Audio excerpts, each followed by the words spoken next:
Dan betapa terkejutnya dia karena dia melihat kondisi Ibu Margareta ini tuh udah menjadi mayat. Halo guys, assalamualaikum, selamat datang channel aku. Jadi di video kali ini sesuai dengan request kalian, aku akan menceritakan tentang kasus berita yang lagi viral baru-baru ini, yaitu tentang kematian misterius keluarga di Kalideres. Jadi emang berita ini udah menggemparkan seluruh Indonesia ya kan. Apalagi di sosial media, setiap membuka aplikasi pasti itu aja yang muncul. Gimana nggak gempar coba? Karena ditemukan mayat satu keluarga dengan kondisi yang sangat mencurigakan. Jasad mereka udah sampai mengering, bahkan hanya tulang dilapisi dengan kulit aja. Jadi mereka ini tuh udah meninggal sejak lama, tapi baru disadari warga pada tanggal 10 November kemarin. Dan di video kali ini, aku akan menyampaikan kepada kalian, berdasarkan dari info berita-berita yang sudah aku rangkum, memang yang aku sampaikan ini juga kurang lengkap, karena kasus ini juga masih berjalan ya kan. Dan juga masih dalam penyelidikan dan tim forensik. Jadi seperti apa misteri kematian dari keluarga ini? Gak usah berlama-lama lagi, kita langsung masuk ke ceritanya dan tonton video ini sampai habis ya. Jadi cerita ini tentang 4 anggota keluarga. Yang pertama Bapak Rudianto umur 71 tahun dan istrinya Ibu Margareta umur 58 tahun. Lalu anaknya bernama Dian umur 40 tahun dan adiknya Bapak Rudianto ini bernama Budianto umur 68 tahun. Jadi pada hari Kamis tanggal 10 November 2022 telah ditemukan 4 mayat anggota keluarga di perumahan elit. Tepatnya di perumahan Citra Garden Kalideres, Jakarta Barat. Jadi awalnya pada saat itu ada seorang warga yang sedang jogging dan dia melewati rumah si Pak Rudianto ini. Terus dia mencium bau busuk yang sangat menyengat dari rumah si Pak Rudianto ini. Terus dia mikir ya kan, bau apa ini, kayak bau busuk. Dan karena takut terjadi apa-apa, dia pun langsung mendatangi ketua RT setempat dan melaporkan bau tersebut. Lalu pada saat itu juga, sekitar jam 6 sore, Pak RT dan warga setempat pun mendatangi rumah Pak Rudianto ini. Sesampainya di sana,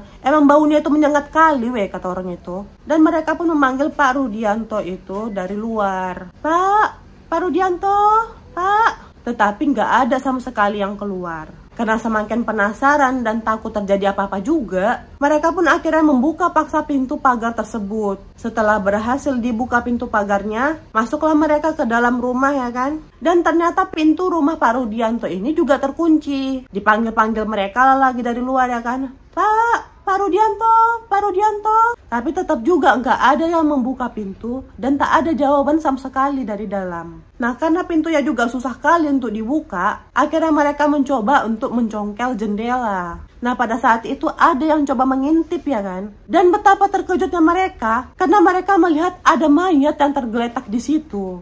Pak, ada mayat pak, pantaslah pak, baunya nyengat kali pak, kata warga tersebut. Dan pada saat itu juga ketua RT langsung menghubungi polisi. Dan gak berapa lama kemudian polisi pun datang untuk olah TKP. Dan didobrak mereka lah pintu tersebut ya kan. Dan betapa terkejutnya mereka karena ternyata mereka menemukan bukan cuma 1 mayat aja yang ada di dalam rumah itu, tapi ada 4 mayat. Mereka adalah 4 anggota keluarga yang tinggal di rumah itu. Dan anehnya, keempat jenazah tersebut itu di lokasi yang berbeda-beda. Yang pertama, jasad pertama kali yang mereka lihat dari jendela luar itu adalah jasad adiknya Pak Rudianto yang bernama Pak Budianto. Lalu setelah ditelusuri lagi ke dalam, mereka menemukan jasad Ibu Margareta dan anaknya Mbak Dian ini ada di satu kamar. Tapi itu juga posisinya berbeda-beda. Yang Ibu Margareta ada di kasur dan anaknya Mbak Dian ada di lantai. Lalu jasad yang terakhir adalah jasad Pak Rudianto yang berada di kamar belakang. Kondisi keempat jenazah tersebut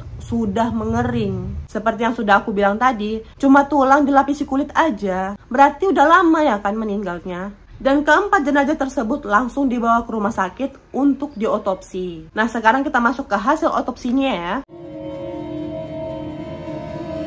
Pada tanggal 11 November atau keesokan harinya, keempat jenazah tersebut langsung diotopsi. Dan hasil otopsinya, keempat jenazah tersebut ternyata sudah meninggal sekitar 3 minggu yang lalu.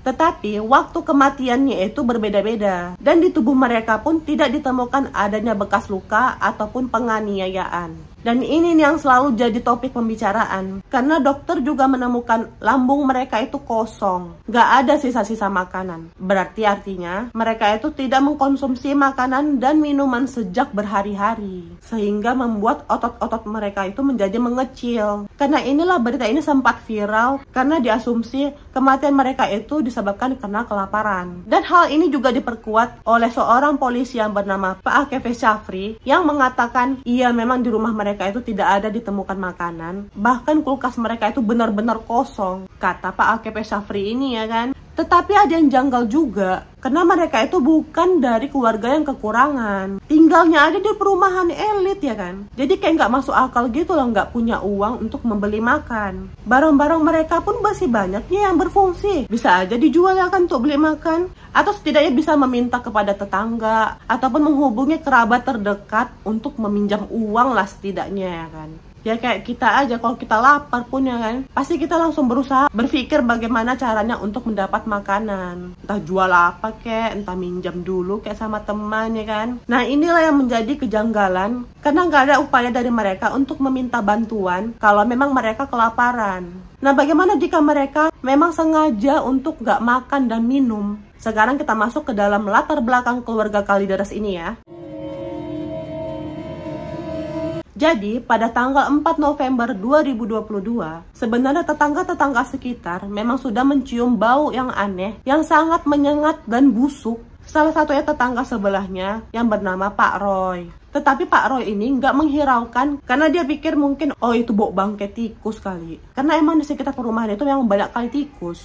Dan para tetangga-tetangga sekitar pun nggak ada yang menghiraukan kalau keluarga Pak Rudianto ini sudah lama nggak terlihat. Karena emang dikonfirmasi dari tetangga-tetangga sekitar, keluarga Pak Rudianto ini orangnya tertutup kali. Dan gak mau bersosialisasi gitu orangnya. Bahkan si Pak Roy ini, yang mereka sudah bertetanggaan dari tahun 2002, berarti sekitar 20 tahunan ya kan, itu aja gak mengenal Pak Rudianto ini. Emang katanya dia kenal sama mukanya, tapi dia gak tahu namanya. Dia bilang lah ya kan, emang saya tahu mereka tetangga saya, tetapi saya nggak kenal. Mereka itu juga jarang keluar rumah. Bahkan kalau misalnya ada kegiatan warga pun mereka itu juga nggak pernah ikutan. Mukanya memang saya tahu, tapi namanya saya nggak tahu, kata si Pak Roy ini. Jadi bisa kalian bayangkan lah ya kan, 20 tahun tetangga sebelahnya itu aja nggak kenal sama mereka.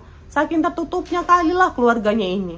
Pantas aja lah ya kan, mereka udah lama pun nggak terlihat. Tetangga-tetangga di sana pun biasa aja. Karena memang keseharian mereka pun seperti itu. Pak Roy juga mengatakan emang sesekali dia pernah melihat mobil mereka itu keluar masuk. Dan pernah juga mereka berpapasan pada saat jalan kaki. Itu juga nggak ada saling menegur. Dan ada karyawannya Pak Roy ini melihat salah satu dari mereka pernah memesan makanan online. Tapi setelah itu sama sekali nggak terlihat lagi. Nah itu cerita dari tetangga Kalideres ya kan. Sekarang kita masuk ke mantan tetangganya sebelum pindah ke perumahan Citra Garden ini. Jadi Pak Rudianto ini beserta keluarganya dulu itu tinggal di Gang Lilin, daerah Gunung Sahari. Sejak tahun 1960 sampai 1997. Jadi sekitar 37 tahun lah ya kan. Nah rumah yang mereka tempati itu adalah rumah bapaknya Pak Rudianto ini yang bernama Pak Tan Gyokjin. Jadi Pak Tan ini punya 3 anak. Yang pertama Pak Rudianto, yang kedua Pak Budianto, dan yang ketiga namanya Cacang. Menurut mantan tetangganya sekaligus merupakan ketua RT di sana yang bernama Pak Muhammad Munji, selama mereka tinggal di Gunung Sahari ini, keluarga Pak Tan ini dinilai cukup aneh dan memang memiliki kepribadian yang tertutup kali. Dimulai dari Pak Tannya, istrinya Pak Tan, anak-anaknya mereka, itu semua tertutup. Semua nggak ada yang mau bersosialisasi, bahkan sama tetangga kanan kirinya. Pak Munji ini berpikir, oh mungkin mereka ini emang keluarga yang introvert dan pemalu. Tapi sama tetangga, sama orang lain aja. Kalau sama keluarganya mungkin enggak kali, pikir dia gitu ya kan. Tetapi ternyata mereka begitu tuh nggak cuma sama tetangganya aja, bahkan sama keluarganya juga begitu. Dan Pak Munji ini pun bercerita, dulu itu Pak Tan itu pernah jatuh terpeleset. Akhirnya hanya bisa terbaring di kasur aja. Dan istri Pak Tan itu datang ke rumah Pak Munji untuk meminta bantuan ke Pak Munji, bukan ke anak-anaknya. Istrinya Pak Tan ini datang untuk meminta tolong dicariin kendaraan, karena dari tadi dia mencari bajai tapi nggak dapat-dapat. Akhirnya Pak Munji ini langsung bergegas mencari bajai terdekat Dan gak berapa lama kemudian pun Pak Munji ini datang menaiki bajai dan membantu Pak Tan diantar ke rumah sakit.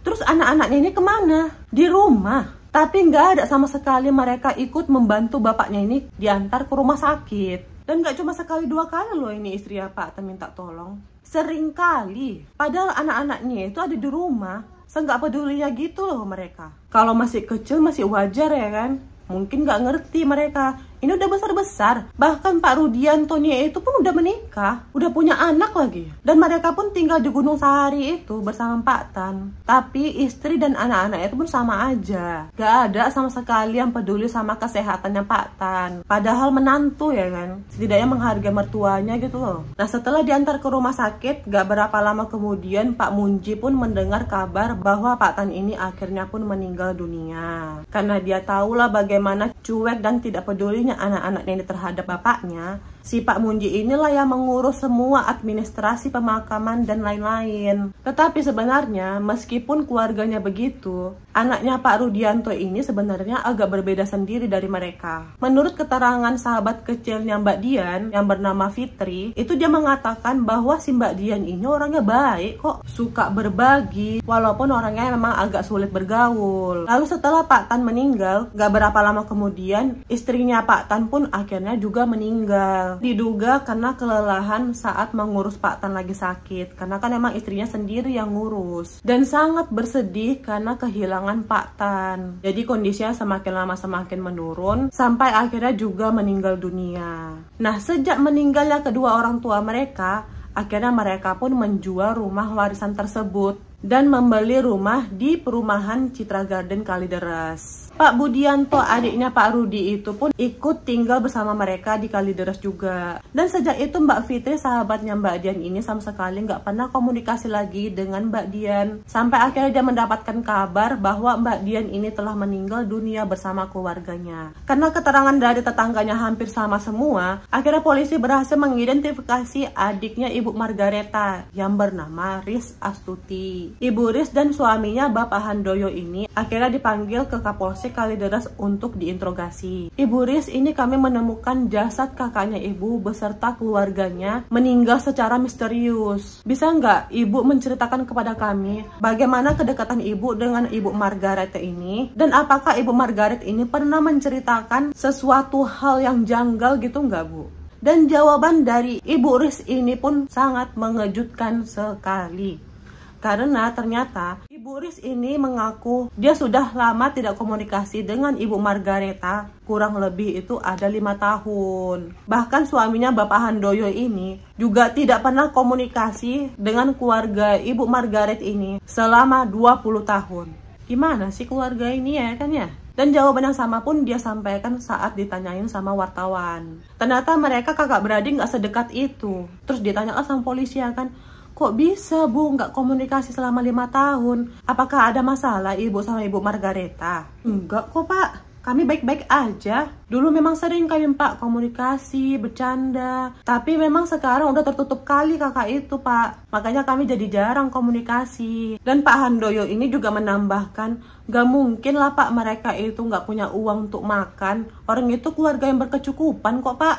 Ya kalau misalnya mereka nggak punya uang untuk makan ya pastilah mereka menghubungi keluarga. Nah dari sinilah seperti ada kejanggalan. Karena ternyata nggak cuma sama tetangganya aja mereka tertutup, tetapi sama keluarganya juga. Seperti ada yang lebih dari kepribadian mereka yang introvert. Bisa jadi entah karena gangguan psikologis ataupun ada kepercayaan lain sehingga membuat keluarga ini jadi menutup diri dari kerabat dan lingkungan sekitarnya. Lalu para tetangga-tetangga dan orang-orang sekitar yang masih melihat mereka beraktivitas beberapa bulan yang lalu ikut memberikan kesaksian untuk membantu polisi mengungkapkan motif kematian satu keluarga ini. Sekarang kita masuk ke keterangan para saksi-saksi. Yang pertama ada tukang jamu yang kita sebut aja namanya Mbak R. Jadi Mbak R ini mengaku dia cukup sering komunikasi dengan keluarga ini. Karena memang keluarga Pak Rudianto ini langganan jamu sama Mbak R. Sampai nomor WhatsAppnya Mbak R ini pun disimpan sama mereka. Jadi Mbak R ini memberikan kesaksian, beberapa waktu lalu salah satu keluarga ini itu mengirimkan pesan melalui pesan WhatsApp kepada Mbak R ini untuk meminta bantuan. Mereka meminta bantuan untuk meminjam uang sebesar 50 juta rupiah. Katanya itu untuk operasi kerabatnya. Saat itu Mbak R ini nggak bisa bantu karena dia nggak punya uang sebanyak itu. Nah dari sini dinilailah mereka berarti ada upaya untuk meminjam uang. Walaupun nggak tahu sebenarnya uang ini tuh untuk apa. Apa karena untuk membeli makanan kah? Atau karena mereka lagi terlilit utang kah? Atau memang untuk operasi kerabatnya, tapi nggak tahu lah itu siapa ya kan? Nah belum lagi terjawab pertanyaan itu, publik pun kembali terheran-heran karena adanya kesaksian baru yang diungkapkan oleh polisi pada tanggal 21 November kemarin. Dan kesaksian ini berasal dari Koperasi Simpan Pinjam. Kita sebut aja namanya Pak X ya. Nah, pada tanggal 13 Mei 2022, Pak S ini datang bersama dua petugas koperasi lainnya ke rumah Pak Rudianto untuk meninjau lokasi rumah. Kenapa? Karena rencananya rumah tersebut akan digadaikan. Nah, pada saat mereka sampai di rumah tersebut, mereka disambut sama adiknya Pak Rudianto, yaitu Pak Budianto. Belum lagi sampai di dalam rumah, Pak S ini mencium bau yang sangat menusuk hidung. Baunya itu kayak bau busuk. Saat itu Pak S ini langsung nanya sama Pak Budi ya kan, bau apa ini Pak?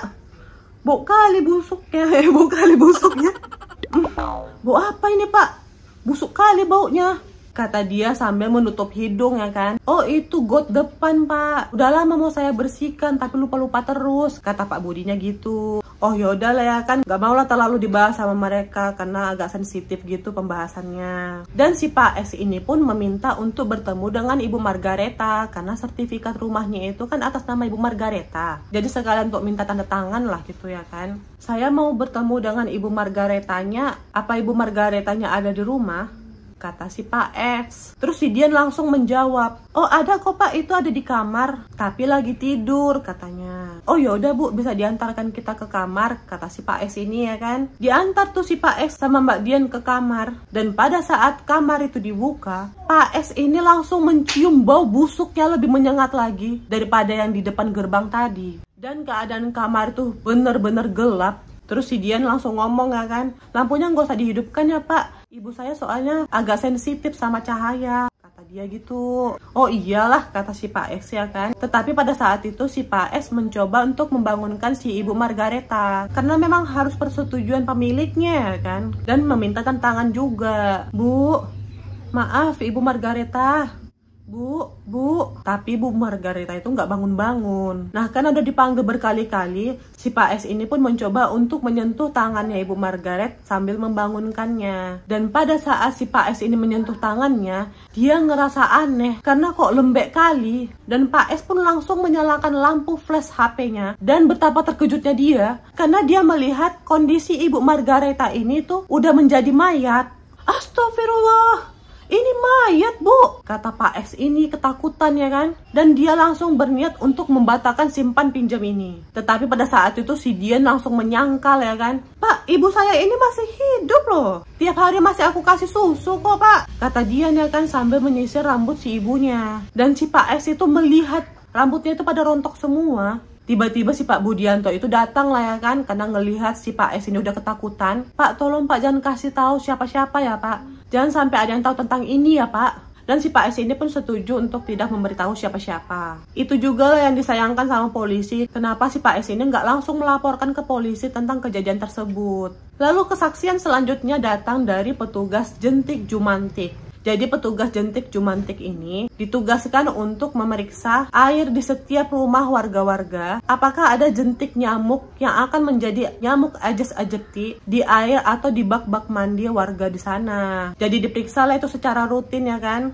Nah awalnya pada bulan Agustus 2022, Bapak ini datang ke rumah Pak Rudianto untuk memeriksa air mereka. Di situ itu semua masih baik-baik aja dan gak ada kejanggalan apapun. Meskipun dia gak ketemu sama semua penghuni rumah. rumah. Yang penting kan tugas pemeriksaannya kan lancar. Lalu setelah 1 bulan kemudian, di bulan Septembernya, datang lagi lah ya kan petugas jentik jumantiknya ke rumah Pak Rudianto ini untuk memeriksa air mereka. Karena kan emang programnya emang setiap bulan ya kan. Tetapi petugas itu tidak diperbolehkan masuk. Alasan mereka, air di rumah mereka itu baik-baik aja karena baru dibersihkan, dan mereka memberikan foto sebagai bukti. Yaudahlah ya kan, baliklah si petugasnya walaupun mereka sedikit curiga sebenarnya. Lalu keterangan saksi berikutnya datang dari petugas PLN. Jadi pada tanggal 31 Agustus 2022, keluarga tersebut mendapatkan teguran dari PLN karena udah menunggak pembayaran listrik. Petugas pun mendatangi rumah mereka, tetapi nggak ada yang keluar. Lalu petugas mendatangi Pak Asyong selaku ketua RT di sana dan meminta bantuan si Pak Asyong. Yaudahlah ya kan, si Pak Asyong pun menghubungi Mbak Dian. Lalu setelah itu listrik pun dibayar lunas sama mereka. Tetapi pada tanggal 4 Oktobernya, mereka menghubungi PLN untuk meminta diputus aja listrik mereka. Setelah 3 minggu kemudian, tanggal 27 Oktober 2022, petugas PLN pun menghubungi mereka untuk menindaklanjuti dan meminta kepastian apakah benar listrik mereka memang benar mau diputuskan.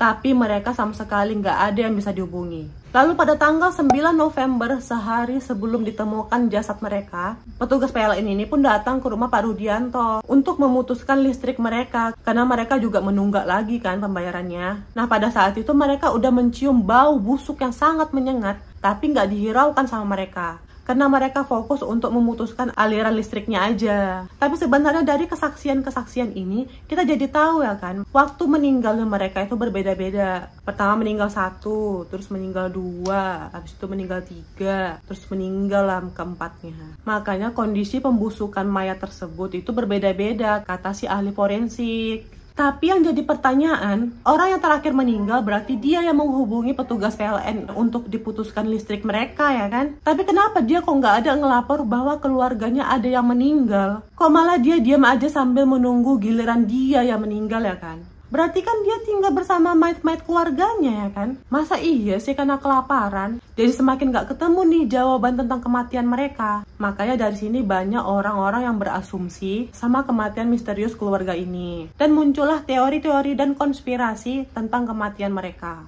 Apa aja itu? Sekarang kita masuk ke teori dan konspirasi.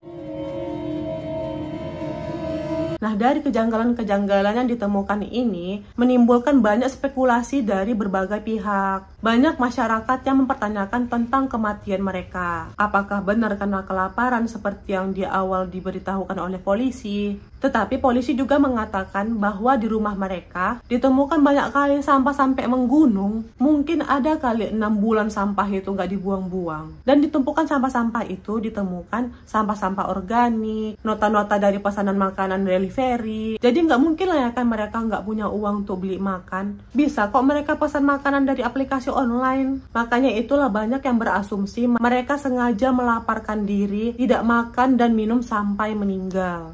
Lalu polisi juga menemukan 2 HP di rumah itu dan 4 KTP yang sudah disusun rapi di atas meja. Seperti udah disiapkan nggak sih?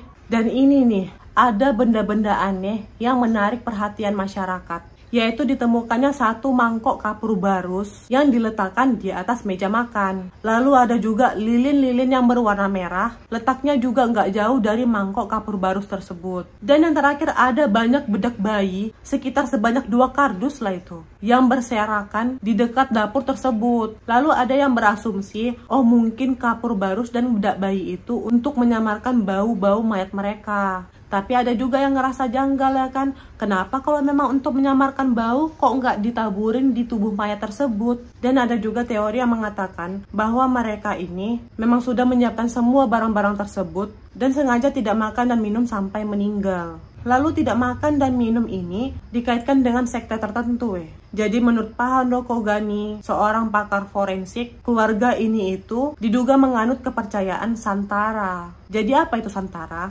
Santara ini adalah sebuah kepercayaan dari India yang misinya itu adalah mereka bersumpah untuk tidak makan dan minum sampai meninggal. Tujuannya agar mereka nanti langsung akan mendapatkan kehidupan yang bebas dari urusan duniawi. Dan ada juga Pak Arianto yang menyebutkan kemungkinan mereka ini meninggal karena keracunan bedak bayi. Kan memang bedak bayi mereka banyak kali ya kan, sampai 2 kardus. Nah menurut si Pak Ari, mereka itu sengaja untuk mengkonsumsi bedak bayi ini untuk bunuh diri. Tetapi ada juga teori lain yang mengatakan ini adalah kasus pembunuhan. Nah, kalian ingat kan, jarak waktu meninggal mereka ini kan memang berbeda-beda. Jadi menurut hasil otopsi, yang pertama meninggal itu adalah Pak Rudianto, terus yang kedua istrinya Ibu Margaret, lalu disusul dengan anaknya Mbak Dian, terus yang terakhir lah Pak Budianto, adiknya Pak Rudi. Jadi di teori pembunuhan ini, bisa jadi ketiga keluarga ini dihilangkan dulu nyawanya oleh si Pak Budi. Hal ini itu didukung oleh fakta-fakta Pak Budi ini udah sering berusaha untuk menjual barang-barang berharga milik kakaknya. Di awal tahun diketahui Pak Budi ini telah menjual mobil kakaknya di sebuah showroom di Jakarta. Dan yang terakhir yang di bulan Mei kemarin, pada saat petugas koperasi simpan pinjam itu datang, ternyata yang berencana untuk menggadaikan rumah tersebut itu Pak Budianto ini juga. Jadi bagaimana menurut kalian teori-teori ini? Yang mana yang menurut kalian paling benar? Kalian bisa komentar di bawah ya. Semoga segera dapat titik terang dan terungkap lebih jelas. Oke, itu dulu informasi yang bisa aku sampaikan kepada kalian. Dan aku juga minta maaf kalau ada informasi yang kurang atau berbeda dari pendapat kalian. Kalau ada yang berbeda, kalian silahkan komentar di bawah ya. Kalian juga bisa komentar di bawah untuk memberi saran video apa nih yang bagus untuk aku upload selanjutnya. Oke, sekian dulu video kali ini. Semoga kalian suka sama video ini. Dan terima kasih buat kalian yang sudah nonton sampai habis. Dan jangan lupa kalian like, komen, dan subscribe channel aku ya. Nyalakan juga notifikasinya agar kalian tahu setiap aku upload video baru. Oke, see you next video. Bye-bye.